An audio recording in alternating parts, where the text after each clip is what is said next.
Okay, Nana, just give your name, when, and where you were born, and then just start with your earliest memory. Go ahead. Nana Vickie. I was born in Pittsburgh, Texas on June 29th, 1947. Um, at that time, we lived south of Winsboro, about 6 miles, and my sister Anita was 3, and my brother Ray was 11 months, so mother had her hands full. Anita had polio at 18 months, so she was learning to walk again, so my mom was stretched to say the least. And we lived on what Daddy called the home place. And I think that was because he and his mother lived there before she moved in with Aunt Moselle. And so that was to him the home place. So I think when I was around 5 or 6 is when we moved to another farm close to that called the Elledge Place. And we rented it. And I remember Daddy saying rent was $400 a year. That was a lot of money back then. What year Um, was that? I don't know. I don't know how old I You was. were little? I was still little, so it was probably around, 50s? it was around 52 because Kathy was born at the home place and she was the only one born at home. So she was born in 1950. And so Polly was born after we moved 3 years later. So it was between that time we moved around maybe 1952. And Daddy was a farmer and raised cows, and we, Ray and I were his right arms. Anita couldn't work outside because of her she she was strong enough, but they didn't want to, you know, make her do stuff outside. She helped mother inside. So This is at the home place. no, The this second was place. yeah, the Elledge place. How For many, how old are you? um I'm probably 6. Okay, so you're still a little girl. Yeah. So the pictures I have, the first pictures I have there are when we were dressed up and Polly was in her crib. So it was around, she was born in 1953. So it was right around there we moved there. And um, the, the job I hated the worst with Ray and I was when Daddy would grind feed. And he did everything. We baled our hay, we ground our feed. Of course, we had horses and cows. And I didn't tell you, no, that came later. I was going to tell you when we moved from that place how we got the cows to Perryville. But living, So your dad was a farmer. Did he have any income other than that? not then. He had worked at Brian Heater. Not sure the time frame there. It Y'all were was, living off the land. well, it was during that time, but I don't know how long he was at Brian Heater, and that was in Tyler, and he worked at night. And one time, um, I stepped on, I don't know how old I was, I stepped on a rusty nail, and we didn't have tetanus shots. I don't know why. I don't know if they, I just didn't have it. But mother was a little bit frantic. Daddy wasn't there. We had no way to go anywhere. She wanted to soak my foot in kerosene. She didn't have any kerosene. So she walked over to Mr. Burt's, which was, we lived back off the road probably a mile. So it was night. She walked over to Mr. Burt's, and he brought her home in his Model T and with some kerosene, and she soaked my foot. Um, but those things, that was just the way it was back then. We didn't run to the doctor for everything. Um, Ray, Ray was in always breaking something. He was cranking the tractor because we had tractors we had to use. Broke his arm. How many siblings? Can you go through your siblings that Yeah, while we're back in this time? yeah. Of course, Anita was 3 when I was born. Ray was 11 months. Then in 50, Kathy was born, and I was 3. 53, Polly was born, I was 6. And then in 60, Tim was born, and I was 13. So 6 of us. and we were best friends. We didn't have playmates other than ourselves. So Tim was the youngest, and he wasn't born yet, and where you're talking about now. No, he He wasn't wasn't born. born there. No, till we moved to Perryville. Yeah. So it was Ray and I, Daddy's right arms, and grinding the feed. It was flying everywhere, and I was trying to breathe and hear what he was telling me to do, and it was just a nightmare. And we were holding the tow sacks for the feed to go in. Um, I guess that's my worst memory of helping Daddy. Um, we helped him do everything though. I can remember one time there was snow on the ground, and he took Ray and I to cut wood. Mother asking him not to. He asked, yes, you're going. So poor Ray, he was crying. I want to go home. I said, I do too. Uh, but anyway, that was kind of our life, Ray and I and Dad doing everything. But you know, I was afraid of my daddy in a lot of ways, and I'd find places to hide. When I was little, I'd go to the woods, and I had a certain spot in the woods I liked, and we didn't have closets, so you had a sheet hanging up for your clothes. So I'd get back behind the sheet if I could. But that So was just Daddy's home. I'm running to the woods. yes. You didn't play when Daddy was around. Now there were times we had a playhouse, what we called the Little Woods. It was little sprouts, and we had taken tow sacks down there and stuff Mother would give us to play with, old plates and cups, and that was our sanctuary and our playhouse, and we were best friends, all of us kids. We never lived close enough to neighbors to have neighbors as playmates. And until I was in 65, when I was married, I never lived in a house that had a bathroom. Never. Never had running water, no bathroom. And for 4 girls, that was not an easy task. But that's all we knew. You know, we knew we didn't love like most people, but we didn't feel deprived. We really didn't. Daddy's focus was land. It was never a house for Mother. Even though I remember him drawing plans for a house. And I remember him buying houses to tear down for the lumber to build a house. It just never happened until finally I was married and Mother found a house to move in. So we lived in that dog trot house. I'll tell you about that in a minute. But when we moved from that place, I was 10. That was 1957. And I had been in school in Winsboro, Ray and I, and Nita, and Kathy.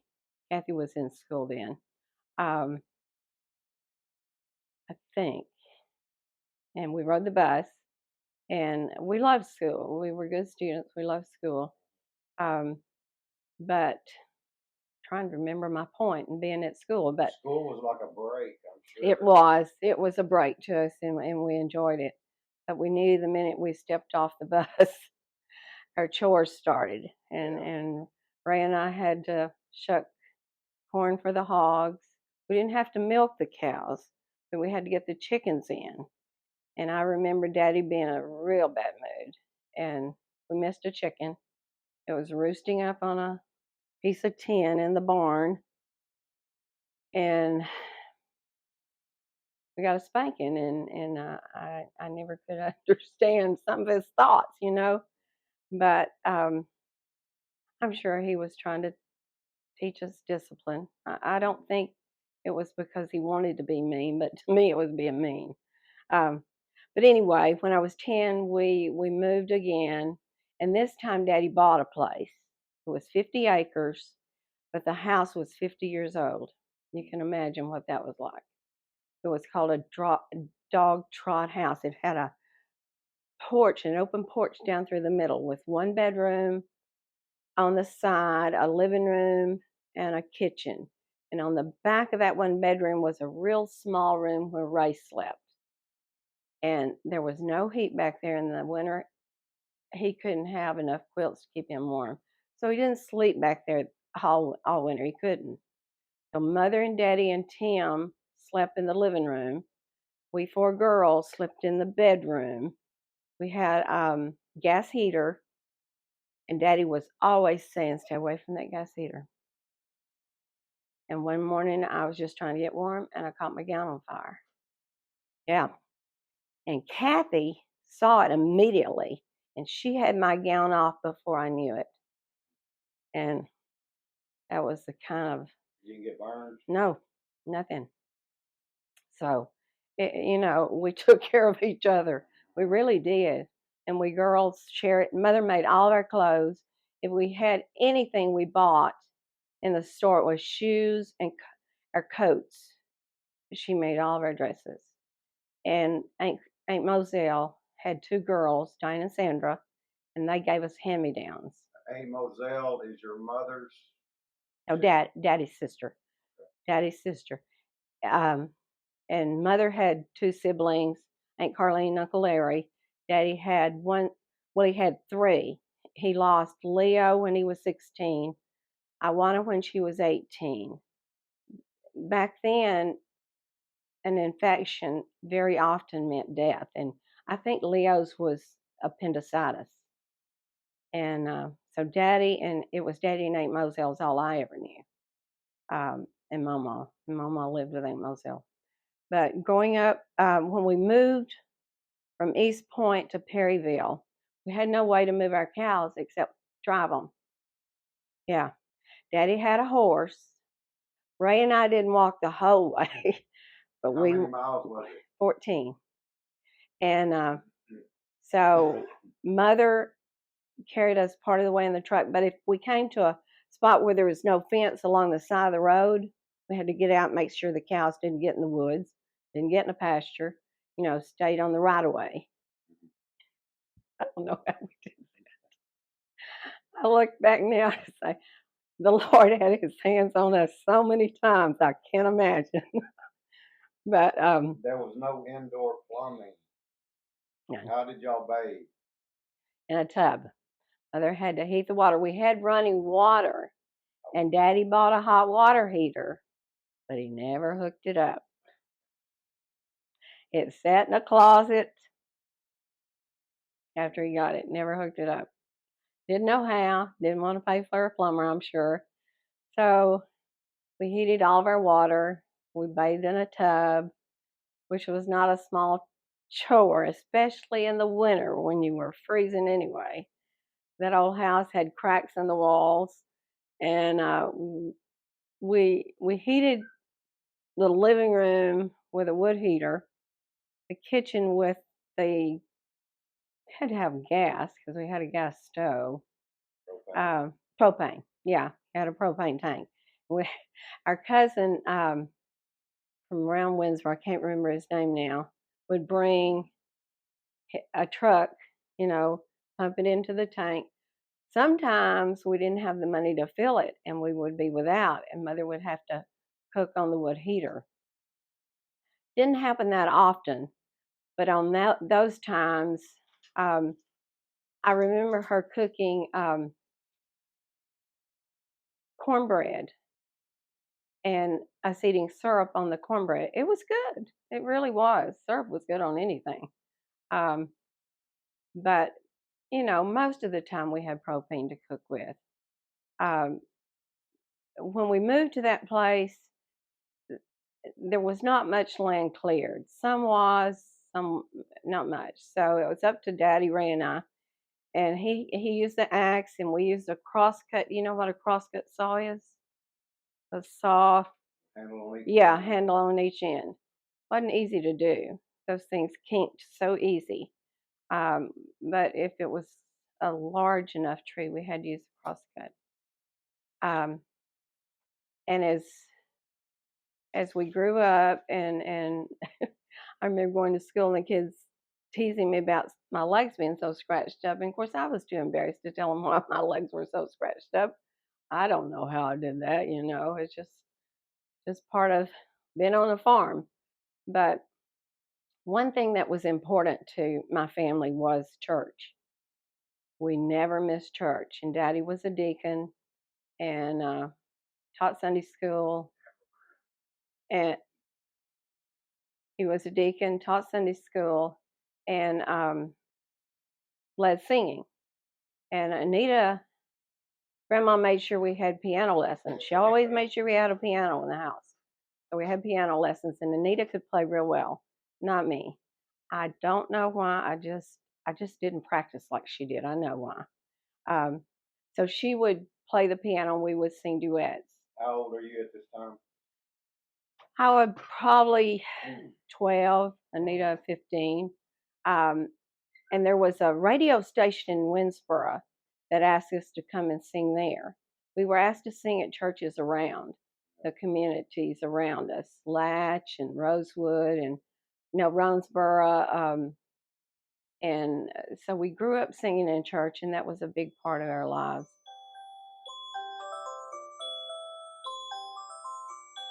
Sorry. Um, but yeah, church was very important to us, and So y'all had one car. one car. Daddy would find a way to get Ray a car when he was driving. And we girls never felt jealous about it because Ray would take us anywhere we wanted to go if it was agreeable with Dad.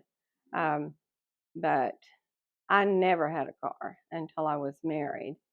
And Bobby and I bought our first car. He didn't have a car when we were married. Yeah, he grew up more poor than I was. But no car. I grew up driving tractors, trucks to haul hay. So I knew how to drive, and I remember Mother teaching us to drive in, I think it's a 52 Chevy. Didn't have good brakes though. That was always a problem, not good brakes. And we were going to Grandma's one day, and she let me drive probably about 12 miles. And I got to where I had to turn off of the highway onto the little oil road. No power steering, remember. I couldn't get the car to turn. The brakes didn't want to stop. I was terrified. But anyway, we got there. I don't know how, but we got there. But that was usually the story. We didn't have a good car. But as as as we got older, Daddy did manage to get us some good cars and was able to. But the only thing, we'd go to the grocery store, but our farm provided everything but flour, cornmeal, salt, those things. We had milk, eggs. We had chicken houses, 9,000 broilers that we were raising, and we would kill those to eat, chickens, and that was a nightmare of a job. Um, Kathy helped with that. Ray, Kathy, and I helped in the chicken houses a lot. I'm sure Polly did too. Um, but um, Ray and I were just best friends. We always were. Um, but so many wonderful memories of my brothers and sisters growing up. And Anita, when she was 12, I think, because she'd had polio, one leg it wasn't deformed, but it was smaller. And Aunt Carlene wanted her to have surgery to, I don't know what they thought they were going to do. And the surgery went bad. And she lost most of that foot, her left foot, because the cast was put on too tight. So she grew up with a brace, and she was never, she couldn't walk without hurting. So we didn't expect Anita to help. And she was very smart in school. She was valedictorian of her class. She couldn't play sports. I played basketball. Ray played football. I'm sure Ray played basketball too. I was a cheerleader, head cheerleader um, through high school. Rode the bus all the way through school. Oh yeah, I never remember Ray driving us to school. Never.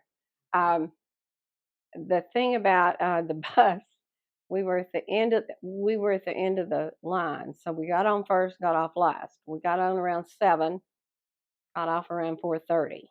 So it was a long day, but the ride home wasn't bad. You had people to visit with and talk to, and so good memories there. I had good friends at school, but because we didn't have a house where I can invite them over, no place to sleep anybody but us. I would go visit their houses, and I did that some, not a whole lot. So I had good friends. Um, but basketball was fun. Back then in basketball, you may not know this. There were 6 on each team. There were 3 forwards and 3 guards.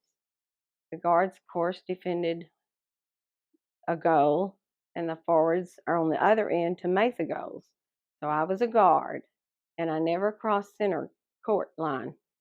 You would get the ball to the center court line, throw it to a forward. Yeah, I was good at taking away the ball, but I wasn't good at dribbling the ball. So I found a way to make it work, and my freshman year I got honorable mention, and I got a gold basketball in my first tournament. Yeah, I remember that. So that was fun. Um, yeah, I want to talk about my when I was a freshman and Ray was 12th uh, sophomore. I got FFA sweetheart, and he got FHA beau. So we had our picture made together, and I needed a formal, and I found out a friend of mine had one for sale for $25, and I was afraid to ask Daddy, but I did. And he thought about it, and he bought me this beautiful purple formal, and it fit me perfectly. And so I had that for the picture. Um, when I was when I was a freshman, I was elected Miss Union Hill, and there was a senior boy that was Mr. Union Hill, and when they were making pictures for the yearbook, everyone had on formals. I didn't have one, and I was so little I couldn't borrow one. No ones would fit me, so I just wore. Mother made me a pretty purple. I guess purple was my color, velvet dress. So I wore that. But my mother could take a piece of fabric.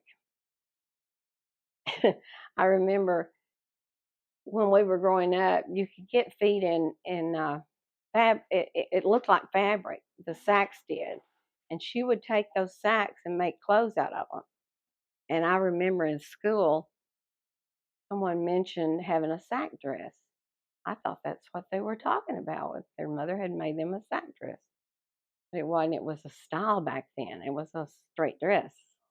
So I finally figured that one out. Nobody else had sack dresses but me. But it was still, my mom could do anything. She was probably the most.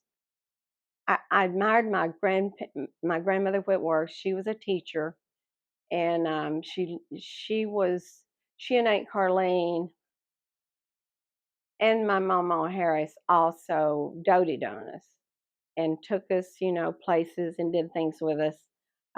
Especially Aunt Carlene. She lived in Dallas, and in the summer she would come and get us on her vacation, take us back to Dallas with her. Of course, her house was a palace to us, and air conditioning and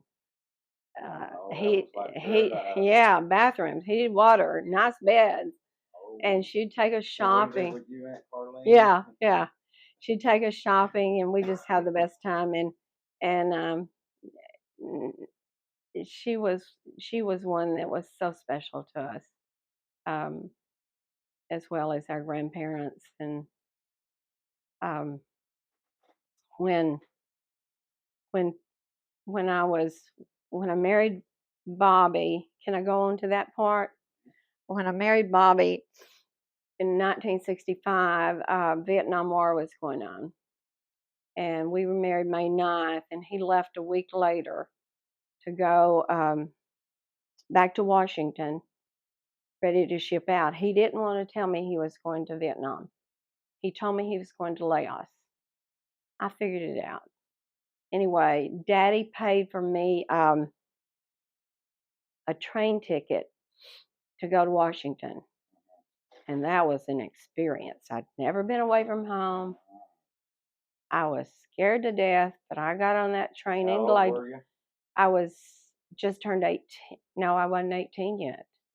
I was 17. Um, so got on the train in Gladewater. It took us 2 days and 3 nights traveling, but beautiful country, wonderful people, especially if they knew your husband was in the service. And there was a sheriff, a lady sheriff that I made friends with between Dallas and Lubbock. And I was cold because I didn't know I needed it was summertime and I didn't know I needed a jacket. So she loaned me her sweater. And so I wore a sweater until she got ready to get off, and she would have given it to me. And I said, no, you take this, I'll get a blanket. And they did give you blankets and pillows on the train. You didn't have a sleeping car. You slept in your seat. And they would stop periodically. You could get off and get something to eat. I didn't go to a dining car. I don't know if there were such or not. I don't know. I didn't have the money to go to a dining car anyway. I had very little funds. But anyway, stayed there a week, came home, and by the time I got home, I'd lost weight. I was little anyway. My mother and daddy just didn't hardly know me when I climbed off that train, but it was an experience. Anyway, Bobby was in Vietnam a year, and during that time we got a telephone. We'd never had a telephone, and he could call me now and then from there. He was a radio operator on a mountain near Kenon, and he had access to a telephone, so he wasn't a foot soldier, thank goodness. Anywhere in Vietnam was dangerous, though. Like he told me, anywhere you're around, he said even children carried bombs. You couldn't trust anybody. So anyway, he came home 66, was stationed at Fort Hood. I could not abide the drinking that goes on with a lot of the service men. I came home, went to work, and working at the sewing factory. And when I was working there, I got a telegram that he'd been in a bad car accident. At Fort Hood? He'd been drinking and threw him out of a car, broke his pelvis, his back. He was just broken up really bad. They wouldn't tell me anything on the phone, so my brother-in-law and sister-in-law took me to Fort Hood, and I stayed. Somehow, at one point, I got Anita's car down there, so I'd have a car. He had wrecked our car, so he was in there. Golly, Ronnie, I can't remember what month that was. It was in the fall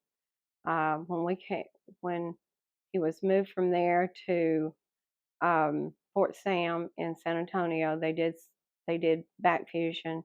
When he came home, he weighed about 97 pounds.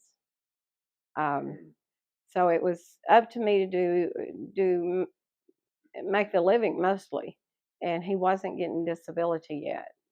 But my mother, bless her heart, Michelle, I got pregnant with Michelle. I was still having to work, and Mother wrote our congressman to help Bobby get disability. And that disability started right about the time Michelle was born and paid for my doctor. Yeah, another miracle. So she was born, my first joy, in 1968, February 5th.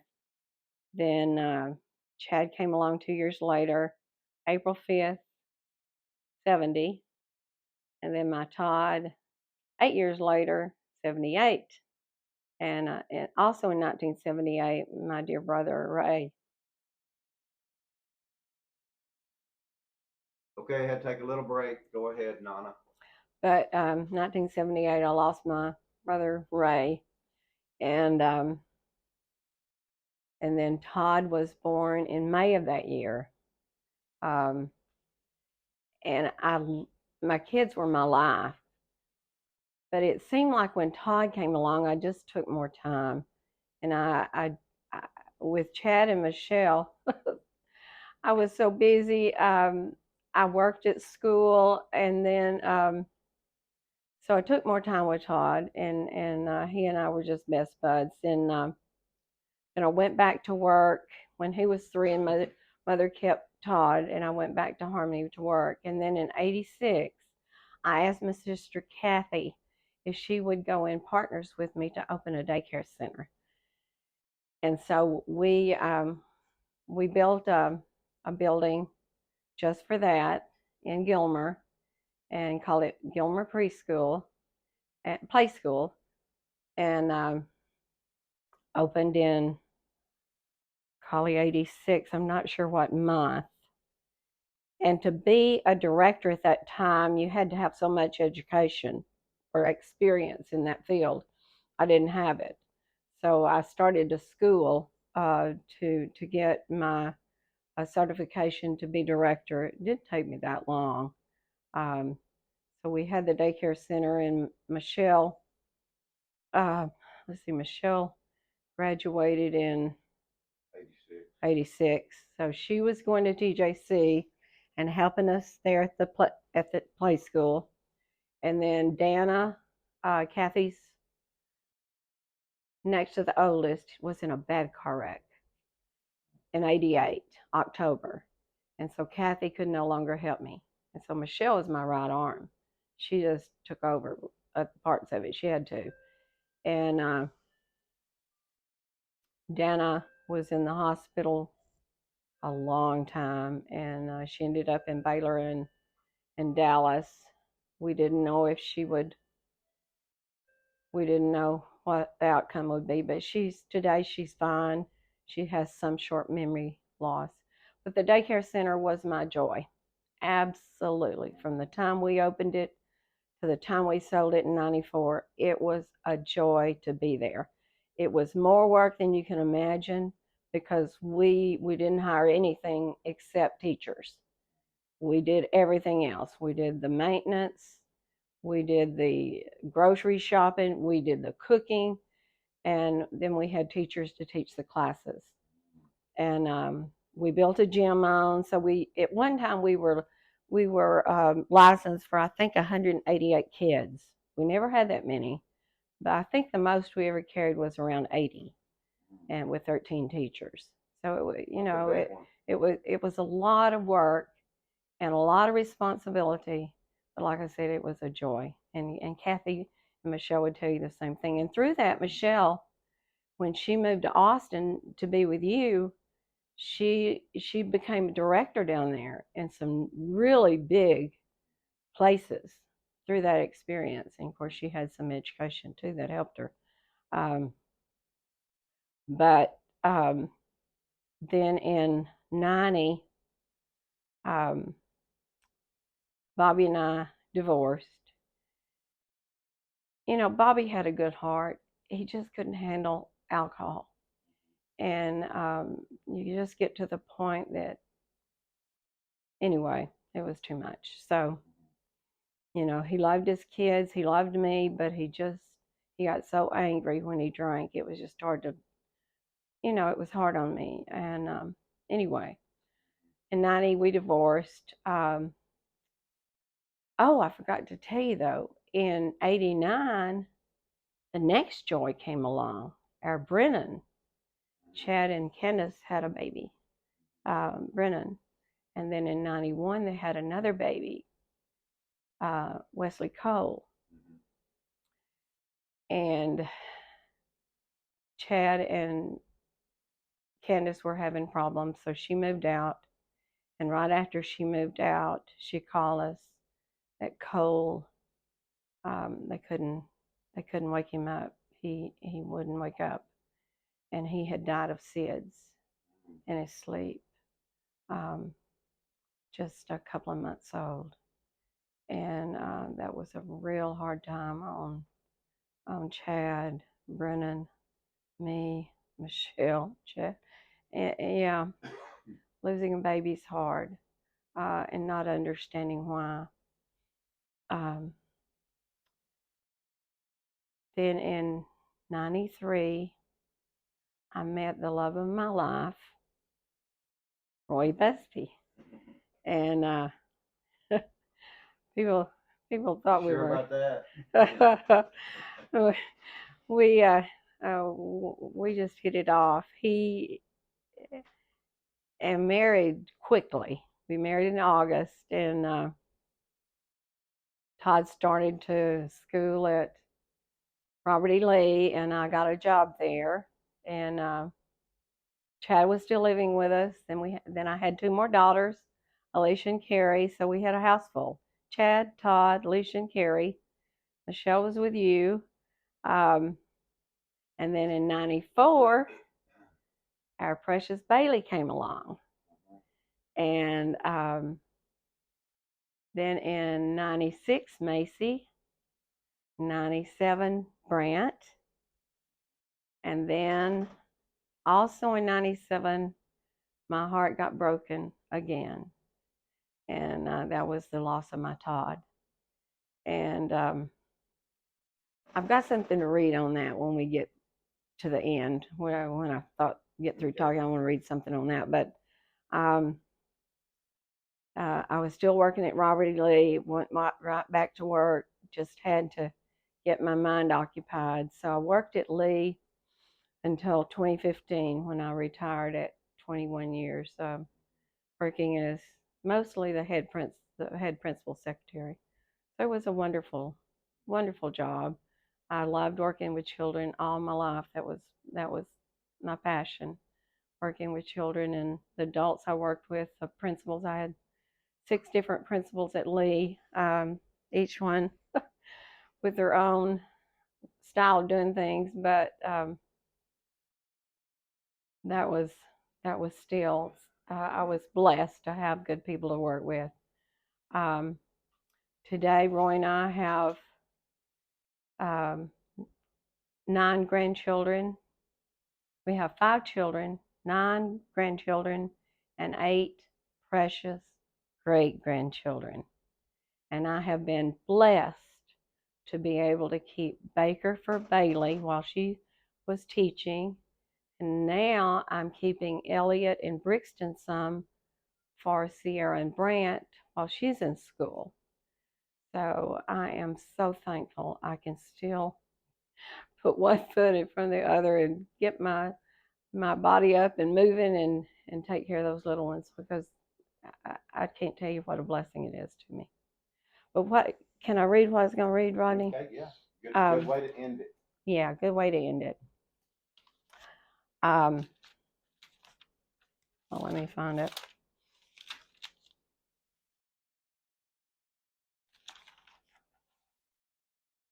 I was going to say my parents did the best they knew how. They left us with a great legacy of faith. And that is my greatest prayer, to leave my children and grandchildren and great-grandchildren, is a legacy of faith. At 75, I feel like I've lived many lives. The most important truth I have learned is that I have a Heavenly Father that has walked each step with me.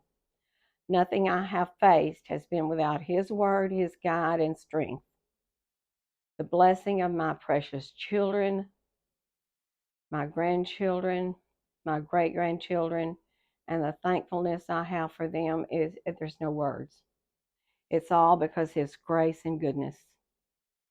In 1997, when my Todd, then 19, was called to go home, my heart broke, and only through tears, much prayer, many questions, have I learned that my Father carries me when I'm broken.